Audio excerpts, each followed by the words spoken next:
जळतील पापे एका जन्माचे दोन जन्माचे नाही ना हो, जन्मांतरीचे कितीतरी जन्माचं पाप असू द्या त्याचं नाव घेतलं की पाप जळून जातं. हे राम नामाची ताकद आहे. म्हणून जुने जी माणसं होती महाराज सकाळी उठल्याबरोबर बाबा तुमच्या काळामध्ये काय म्हणायचे एकमेकाला राम राम म्हणत होते का नाही. आता सवय आले महाराज गुड मॉर्निंग जेवलीस का गुड नाईट. जुने माणसं सकाळी उठले काय म्हणायचं तुम्ही राम राम. किती पवित्र नाव होतं बरं. किती वेळ म्हणायचं तुम्ही राम राम. द्वंद्व म्हणायचं महाराज राम राम. आता तुम्हाला हे काय गणित सांगतो. द्वंद्व राम राम का म्हणायचे सांगतो ऐका. कुठलाही जप पूर्ण करण्यासाठी 108 वेळेला जप करावा लागतो असं आपलं परमार्थ सांगतात. 100 आपल्या माळीमध्ये म्हणी किती 108. काही काहीच्या म्हणीत नाही. आपल्या माळीमध्ये म्हणी किती 108. 108 वेळेला जप केला की कुठलाही मंत्र सिद्ध होतो. अर्थात त्या मंत्राचं फळ भेटतं. तुम्ही द्वंद्व राम राम म्हणलात ना तुमचा 108 वेळेला जप होतो. तुम्ही म्हणत कस काय बारा काय नाही का.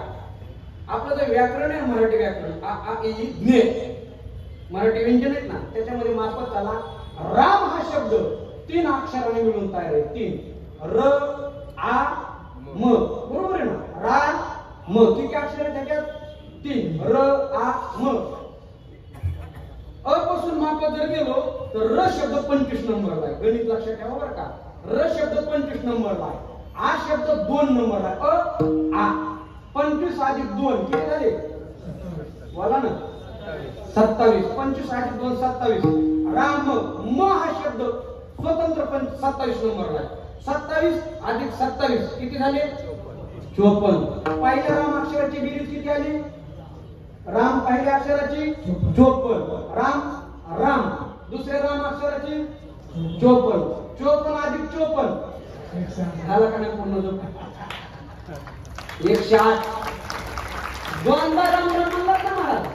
ते जुने माणसं येडे नव्हते उगत म्हणायला त्याला माहित होतं गणित. द्वंद्व राम राम म्हणला तर 108 वेळेला जप होतो. ही नामस्मरणाची ताकद आहे. म्हणून सगळ्या श्रोते मंडळींना जाता जाता माझे पाया पडून एकच विनंती सगळ्यांनी एक काम करायचं. बरेच वारकरी तर कळतेच पण सगळ्यांनी सकाळ उठलात ना जो बी माणूस सुरुवातीला दिसेल 1 वर्षभर तरी नियम पाळा. लक्षात ठेवा की असं लक्षात ठेवायचं की इंद्रजित महाराज रसाळ जोडून आले होते आणि त्यांनी एक नियम सांगितलाय. पुढच्या वर्षी जेव्हा सप्ताह असेल ना तोपर्यंत तरी नियम पाळला पाहिजे. कोणता सकाळ झोपेतून उठला जो बी माणूस दिसेल त्याला एकदा रामकृष्ण हरी म्हणायचं. म्हणताना एकदा म्हणायला काय हरकत आहे का नका दिवसभर म्हणून तुम्ही एक बरोबर त्याला काय माळ लागली का वेळ लागला का जो बी माणूस दिसेल जाऊ द्या. घरामध्ये तरी 4-5 माणसं का नाही आपल्या घरामध्ये जो बी सुरुवातीला दिसेल नवरा सकाळी झोपेतून उठला बायको दिसली किती म्हणायचं रामकृष्ण हरी. का हरकत आहे का. पण आपले म्हणतात रे तंबाखू ठेवली रे काय हरकत आहे का रामकृष्ण हरी म्हणायला. अशा दिवसाचे कमीत कमी तुम्हाला 108 माणसं भेटत नाहीत का लागली का वेळ लागला का माळ नाही ना सहज रामकृष्ण हरी होतो. म्हणून महाराजांनी प्रमाण दिलं नामसन कीर्तन साधन सोपे. एवढं सोपं साधन आहे महाराज. किती सोपं आहे त्याच्या 4 कारण. नामसन कीर्तन साधन सोपं का त्याचे कारण 4 ऐका. नंबर 1 या नामस्मरणाला काळ वेळाची बाधा नाही. काळ वेळ नाम उच्चारिता नाही. काळ वेळाची बाधा नसल्यामुळे ते कुठल्याही काळामध्ये केवळ तरी तेवढंच पुण्य. काही काही गोष्टीचा ठराविक काळ आहे त्या कधी पण करता येत नाही. मी सांगत नाही पद्मपुराण सांगतो पूर्वान नाही देवांना मध्य नाही मनुष्याना अपर नाही पितृणाम आणि सायन नाही भूत प्रेतादीनाम. देवपूजेचा काळ कोणता काळ आहे हो संध्याकाळी का सकाळी सकाळी. किती पण गडबडीचा माणूस असू द्या दुपारा देवपूजा करतो का नाही. देवपूजा ही सकाळच्या काळात आहे. म्हणून पूर्वान नाही देवानाम सकाळची वेळ देवासाठी रिझर्व आहे. पण त्या देवाचं नामस्मरण करायला काळ वेळ नाम उच्चारिता नाही. जाऊ द्या. अपर्ण म्हणजे पितृपक्ष. आपण जो पिंडदानाची प्रक्रिया करतो ना ती सकाळ करतो संध्याकाळी करतो का दुपारी बोला दुपारी करतो का. पूर्ण नाही देवाना आणि सायर नाही भूत प्रेतादीना. हे जुन्या काळामध्ये भूत प्रेत उतरण्याचं जे कार्य करायचे ना ते संध्याकाळी करायचे का ही वेळ त्यांच्यासाठी. पण नामस्मरणाला कुठली वेळ नसल्यामुळे हे सोपं. कारण नंबर 2, नामस्मरणाला देश कालाची बाधा नाही. ते बदलापूरला करा नाहीतर कुळगावला करा, भारतात करा नाहीतर पाकिस्तानला करा, त्याला देश कालाची बाधा नाही म्हणून सोपं. कारण नंबर 3, याला जाती वर्णाचा भेद नाही. नामस्मरण करायला आपण एकाही ग्रंथामध्ये असं लिहिलेलं नाही की अमुक जातीचा माणूस पाहिजे. आहे का लिहिलेलं? नाही ना. मला जाती वर्णाच्या पलीकडे मी तर असं म्हणेन नामस्मरण केलं तर जाती वर्ण संपतो. मी सांगत नाही माऊलीची गोड होई. माऊली म्हणतात का खैरे चंदन काष्टे हिरवी वंचन तवची घटे जबवरी एक वटेन अग्नी माझे. हे खैराचं लाकूड, हे चंदनाचं लाकूड, हे येड्या बाबळीचं लाकूड, कुठपर्यंत लाकूड आहे तोपर्यंत ते सगळे लाकडं एकदा का आग्नीला मिळाले. कोळशे करतात का उपांच्या लाकडाचा कोणता कोळसा आहे? नाही ना. तसा हा या जातीचा तो या जातीचा कुठपर्यंत? जोपर्यंत धर्म मंडपामध्ये येत नाही तोपर्यंत. एकदा का तो परमार्थ क्षेत्रामध्ये आला की तो कोणत्याही जातीचा असला त्याची एकच जात परमार्थी जात. म्हणून याला देश कालाची बाधा नाही, जाती वर्णाचा भेद नाही म्हणून सोपं. आणि कारण नंबर 4, याला अवस्थेचा भेद नाही. अवस्था म्हणजे ऐका, बसून केलं तरी तेवढंच पुण्य, उभा राहून गायन केलं तरी तेवढंच पुण्य, कीर्तन केलं तरी तेवढंच पुण्य, मृदंग वाजवला तरी तेवढंच पुण्य. गोपाऱ्या म्हणतात निजल्याने गाथा उभा नारायण आणि बैसल्या कीर्तन करीत डोले म्हणून सोपं. पण अवघड पण तेवढंच आहे महाराज. आता नामस्मरण घेणं सोपं पण अवघड कसं? अवघडचं एकच कारण, नामस्मरण करण्यासाठी पुण्य लागतं. पापी माणसाच्या मुखाला देवाचं नाव येत नाही ना. माऊली म्हणतात ज्या माणसाने आयुष्यामध्ये पाप केलेलं आहे त्याला तुम्ही किती राम राम म्हणा, तो राम राम म्हणत. तुम्ही म्हणतात पुरावा सांगा. नमस्ते मुख तोंड राम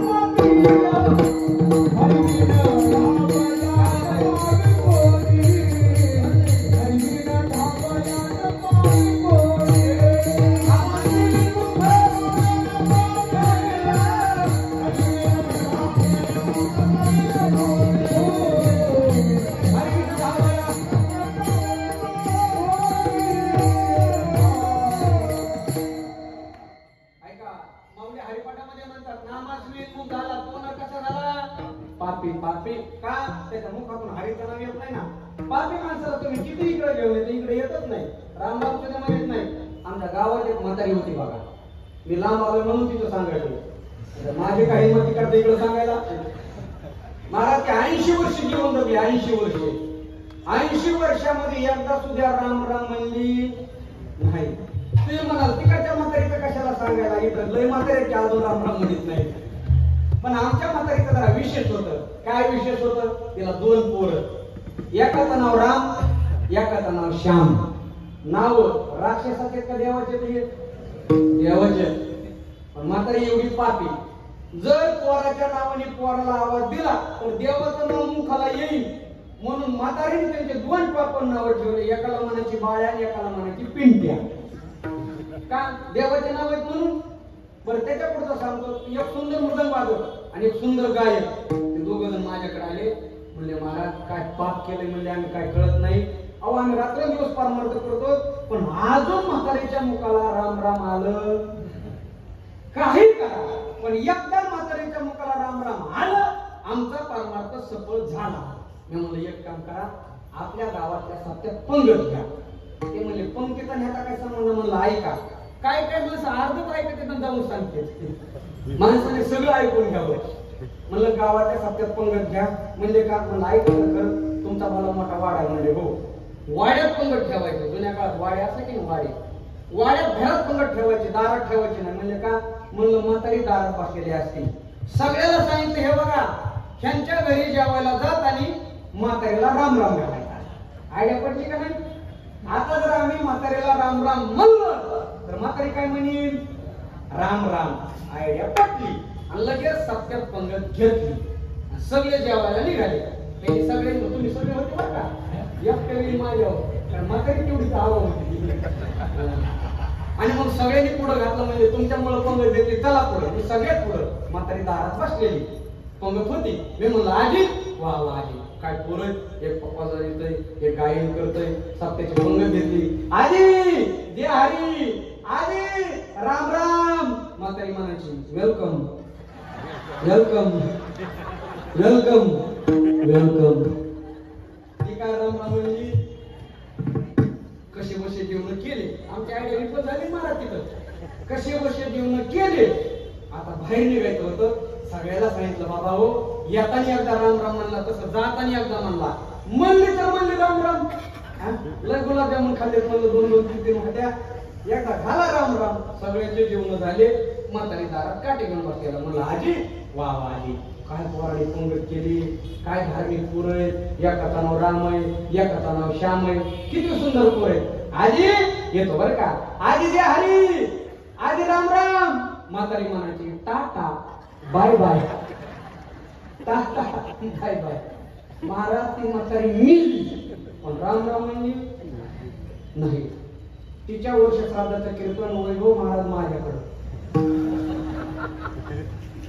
मी कीर्तनाचं सुरुवातीचा रामकृष्णारी चालू करून आख्या तालुक्याची लाईट गेली. काका तो नर पापिया, पापी माणूस आहे महाराज. पापी माणूस कधी देवाचं नाव घेत नाही. म्हणजे देवाचं नामस्मरण करायला सुद्धा पुण्य लागतं. मी सांगत नाही नाथ बाबाचा हरिपाठ सांगतो. बहुत अनेक जन्मीचे सुकृत पदवी आणि त्याची मुखे हरिपाठा होय. किंवा मुली म्हणतात बहुत सुकृताची जोडी म्हणून विठ्ठली आवडे. अनेक जन्मीचं पुण्य लागतं. त्या पूर्वजन्मी जाती असेल पुण्य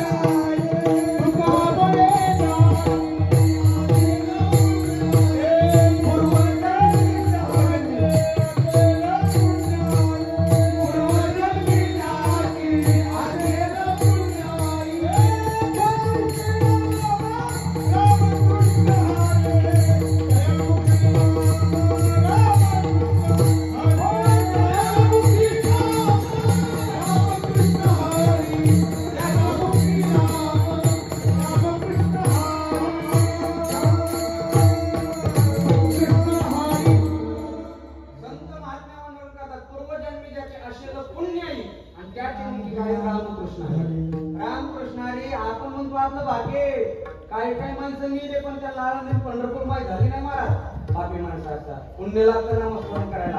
पण तुकोबारे म्हणतात आता आलात ना परमार्थामध्ये, मग एकदा म्हणा ना रामकृष्ण हरी. का आम्ही तेच साधन केलं ना. करू याची कथा नामाचा गजर. आम्ही नामाचा गजर करू बरं का. मग हे दोन असे उपाय आहेत. त्या उपायाने दुसरं एक काम होतं महाराज. काय होतं. आम्हा संसार काही काही काय करणार आहे. आता संसाराचं दुःख प्रपंचामध्ये दुःख असतं नाही असं नाही. आता प्रत्येक आता तुमचा असो की माझा असो, कुणाचा असू द्या महाराज, भानगड कटकटी भांडणं तणणं होतच असतात ना. काय का नाही. भाऊ होतात का नाही. दुखले का बाबा नाही होतच असतात. होतात का नाही. खरं सांगा बरं होतात का नाही. किती वय झालं बाबा तुमचं दादा. 50 हा 63. खरंच सांगा बरं बायकोचे तुमची एकदा तरी भांडणं झाले का. कीर्तनामध्ये महाराज स्वतःला वाट कोणीच बोलत नसतात. होतात महाराज प्रपंच आहे हा. फक्त फरक एवढा आहे. काय होतं कायचे लवकर होते पण कायचे उशिरा होते. माझं उंदराचा अंदाज बघत असते म्हणून महाराज माझं काय करते. उंदराचा अंदाज बघते. हे उंदरी किती तापड आहे. काय काय मांजर लवकरच बघते पण काय हे मी मागितलं उंदरातच सांगायचं. प्रपंचामध्ये भांडण. एका माता माऊली नवऱ्याला सहज विचारलो. सहज काय काय सवय असते महाराज. उघड घेणं देणं कंदी लावून येणं येण्याच्या खिशात 3-3 पेनं. एका माता माऊली नवऱ्याला सहज विचारलं. म्हणजे होय हो म्हटला काय. ती म्हणजे तुम्हाला झाडाव करता येतं का. ते म्हणला नाही वाटत. ते म्हटले काय हो तुमच्यापेक्षा माकडं बरे भरा भरा भरा झाडाव चढते. त्याला असला राग आला ना महाराज. त्यांनी 15 दिवस प्रॅक्टिस केली. कशाची झाडाव करण्याची. 15 दिवस प्रॅक्टिस केली. 15व्या दिवशी बायको जवळ गेला. मला हे मला आता असं भरभरा झाडाव करता येतं. ती म्हणजे मग माकडा तर तुमच्यात काय फरक आहे. माझा मावल्याचं बोलणं म्हणजे 4 पायाची मांजर. ती कशी फेका पायावरच पडते. आळंदीत माझा मित्र आहे बरं का, तो घरचे म्हणून सांगतो बाबा त्याचं लग्न झालं, त्याचा असा कडक स्वभाव, ते बायकोला दम द्यायचं लग्न झाल्यापासून म्हणजे उद्या लांब जायचंय आणि थंडीचे दिवस आहेत. जर सकाळ 5 वाजता उठून आंघोळीला गरम पाणी नाही ना टाकलं, माझा भरवसाच नाही मी काय करीन ते. आपलं काम बघत नाही मला, मी काय करीन ते. ही लग्नामध्ये अशी गबूची गबूच होती, एका महिन्यातच अगरबत्ती सारखी झाली. कारण धाकत तेवढा. एक दिवस शेजारची काम आली, म्हणली का गं ताई लग्नात तर लय धष्टपुष्ट होती आणि आता तर अशी झाली. ती म्हणली ह्यांचा धाकत तसा आहे. हे म्हणजे उद्या सकाळ जर 5 वाजता उठून आंघोळीला गरम पाणी नाही ना टाकलं, माझा भरवसाच नाही मी काय करीन ते. दिली ना काकूने काडी लावून, बऱ्याच काकू काडी लावायलाच असतात. म्हणून काकूला घरीच येऊनच द्यायचं नाही. वाट्यावरच चहा पाजायचा, वाट्यावरच कुकाचं बोट लावायचं. काकू तू वाट्यावरच जाय. काकू ताईडीला म्हणले मग एकदा काय करायचं ते करा, तेवढं ऐकून घेतेस. मग ही रागवली होती मला घ्यायला संध्याकाळी ठरल्याप्रमाणे उद्या लांब जायचंय. जर सकाळ 5 वाजता उठून आंघोळीला गरम पाणी नाही ना टाकलं, माझा भरवसाच नाही मी काय करीन ती. तिने पोदूर पासला म्हणजे काय करतात तो मला गार पाणी करीन काय करीन.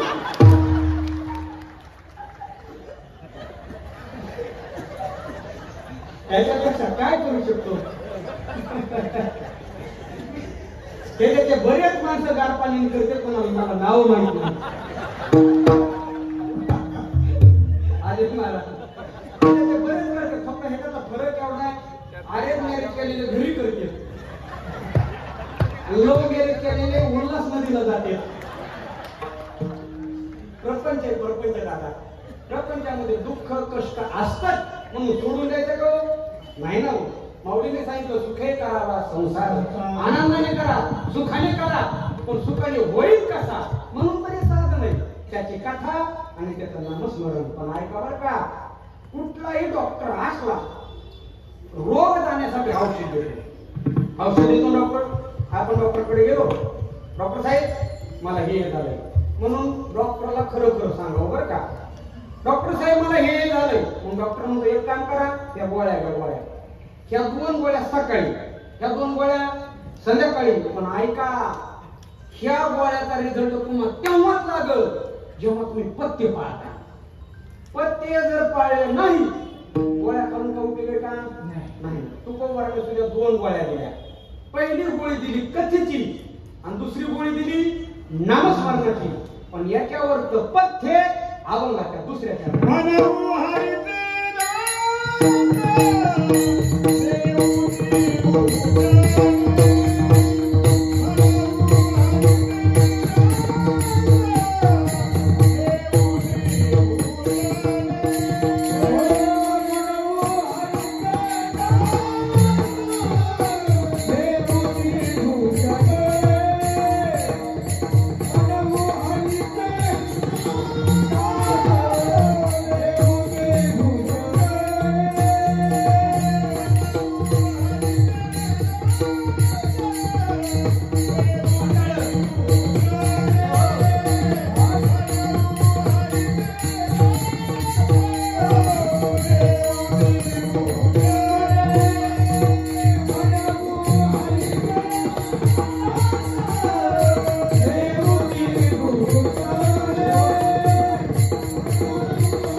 मनुष्य जन्मल्यापासून मृत्यूपर्यंत कुणाचा ना कुणाचा तरी दास असतो बघा.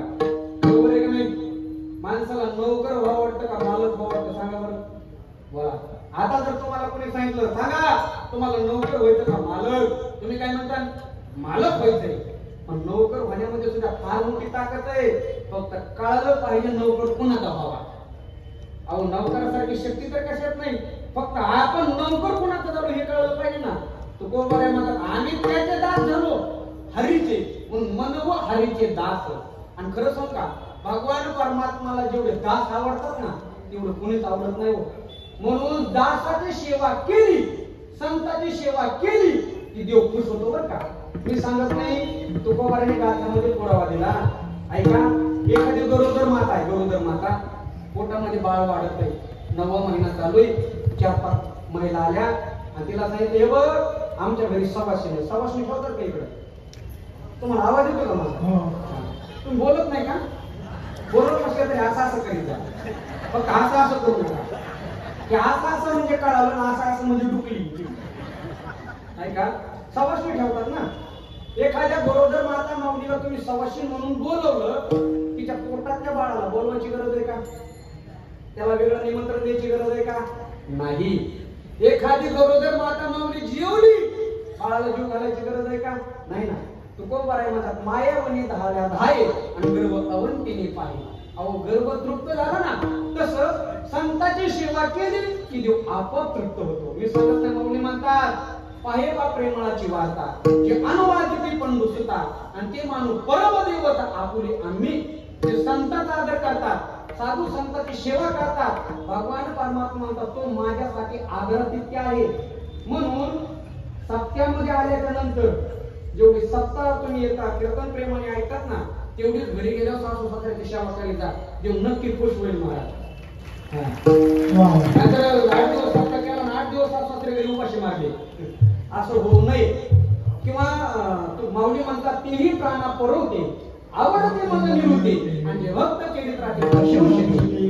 ते मला माझ्या प्राणापेक्षाही प्रिय आहेत. ते साधू संतांचा आदर करतात. म्हणजे दास नावामध्ये फार मोठी ताकद आहे. फक्त दास कोणाचा व्हावा हे कळलं पाहिजे बरं का. जीवाने देवाचा दास होणं शुद्ध मूर्खपणा आहे. एकतर जीवाने संतांचा दास व्हावं, नाहीतर देवाचा दास व्हावं. जीवाने देवाचा दास झाला तर काय उपयोग हो? पहिला भित्रा जीव दुसऱ्या भित्रा जीवाला काय अभय देणार आहे? एक माणूस मेडिकल मध्ये गेला, मेडिकल वाल्याला म्हणला दादा घरामध्ये लई मुंग्या झाल्या, मुंग्याचा खडू दे बरं. त्याने मुंग्याचा खडू घेऊन घरी गेला आणि अर्ध्या तासाने वापस आला. मला तुमचा खडू परत घ्या. ते मला काय झालं? मला खडूलाच मुंग्या लागल्या. रोग जाईल का?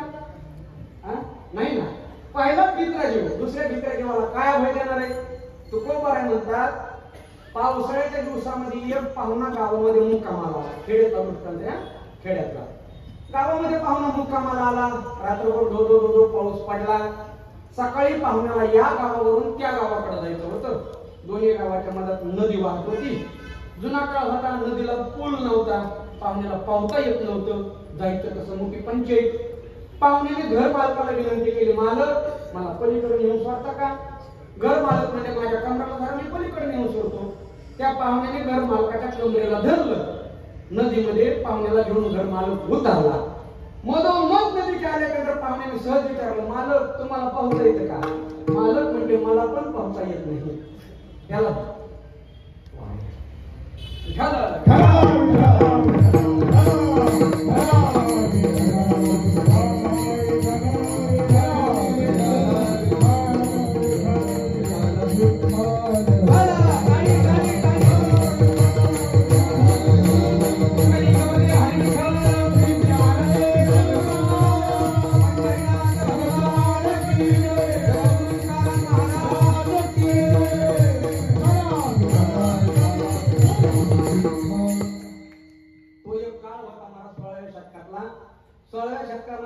देवच्या परिसरामध्ये जगद्गुरु श्री तुकोबारायचं कीर्तन असावं आणि प्रत्येक कीर्तनामध्ये हिंदूचा आराध्य दैवत छत्रपती शिवाजीराजे कीर्तनाला येऊन बसावे.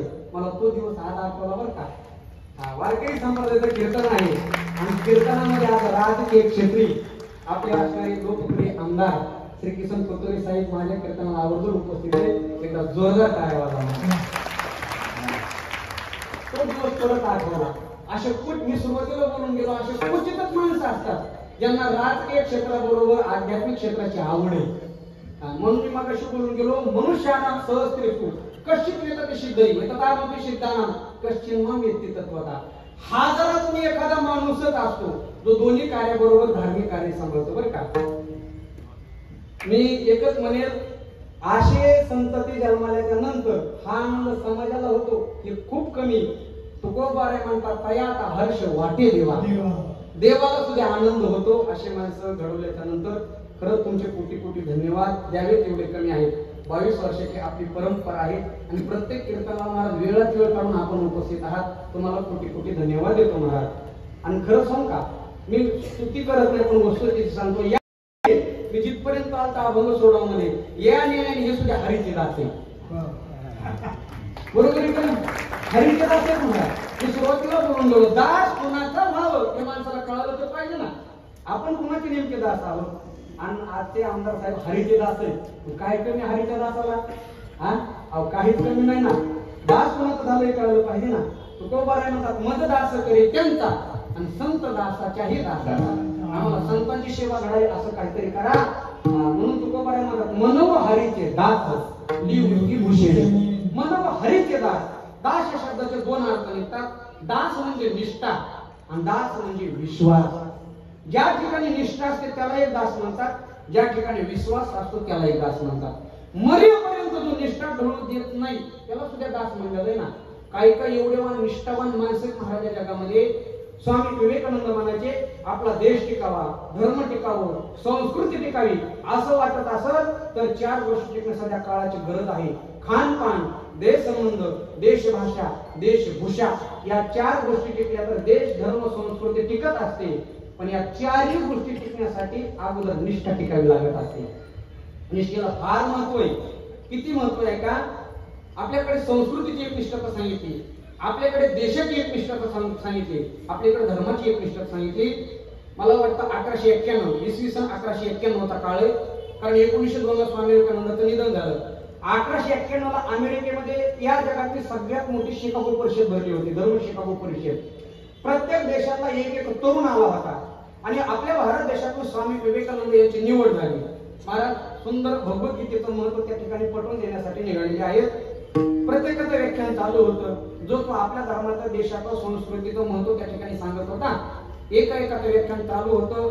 नंतर स्वामी विवेकानंदाचा नंबर आला. स्वामी विवेकानंद व्यासपीठावरती विराजमान झाले. ऐका बरं का, फार महत्वाचं आहे. लाखो करोडो जनसमुदाय खालू होता आणि स्वामीजींनी त्यांच्या विद्वत वाणीने आपल्या देशाचं, धर्माचं, संस्कृतीचं महत्व पटवून द्यायला सुरुवात केली. पाश्चात्य देशातला एक तरुण भर सभेमध्ये उठून उभा राहिला आणि स्वामी विवेकानंदाला इशाऱ्याने बोलला, स्वामीजी 1 क्वेश्चन प्लीज. मी तुम्हाला एक प्रश्न विचारू का? स्वामीजी म्हणजे विचार. एवढा समाज आणि अचानक शिकलेला तरुण, अडाणी नाही, उच्च शिक्षित घेतलेला तरुण उठून उभा राहतो आणि स्वामीजीला विचारतो मला एक प्रश्न विचारायचा आहे. सगळ्याला कुतूहल वाटतं, हा विचारतो काय नेमकं? विचार म्हणले. त्यांनी प्रश्न फार सुंदर विचारला बरं का. तो स्वामी विवेकानंदाला म्हणू लागला, स्वामीजी आम्हाला मान्य आहे तुमच्या अंतःकरणामध्ये तुमची देशाविषयी निष्ठा आहे, आदर आहे, संस्कृतीची निष्ठा आहे, पण कुठंतरी आज तुमची निष्ठा ढळल्यासारखी वाटते, कुठंतरी संस्कृतीची निष्ठा कमी झाल्यासारखी वाटते. ते म्हणजे कसं काय? तो तरुण म्हणू लागला, स्वामीजी तुम्ही आले तेव्हापासून मी तुमच्याकडे पाहत आहे, तुम्ही सर्ववेशी भारतीय घातलेला आहे. भगवा फेटा, भगव उपर्ण, भगव शर्ट, भगवी लुंगी आणि भगवद्गीतेचं कवर सुद्धा कसं आहे? भगवत आहे ना. म्हणजे तुम्ही सगळं भगव घातलं पण काळ्या रंगाची आमच्या देशाची चप्पल का बरं घातली? स्वामीजीने बदल केला होता. काळ्या रंगाची चप्पल होती पायामध्ये आणि त्यांच्या देशातली होती अमेरिकेची, भारताची नाही. म्हणजे तेवढा बदल झाला का नाही? मग हा बदल तुम्ही का केला? ऐका, स्वामी विवेकानंदांनी खूप मार्मिक उत्तर दिलं. स्वामी विवेकानंद त्या तरुणाला म्हणतात, अरे माझा भारत देश हा त्याग प्रधान आहे. त्याग हा शरीरावरती चढवायचा असतो. तुझा देश भोग प्रधान आहे आणि भोग हा पायाखाली तुडवायचा असतो. संस्कृतीची एक निष्ठा म्हणतात आणि निष्ठा केवळ आणि केवळ दासाच्या अंतःकरणामध्ये असते. म्हणून दासाला कमी समजायचं नाही. महाराज हनुमंतरायांनी आयुष्यभर दास्यत्व भक्ती केली म्हणून देखील रामचरण निष्ठावंत दास्य परिकट हा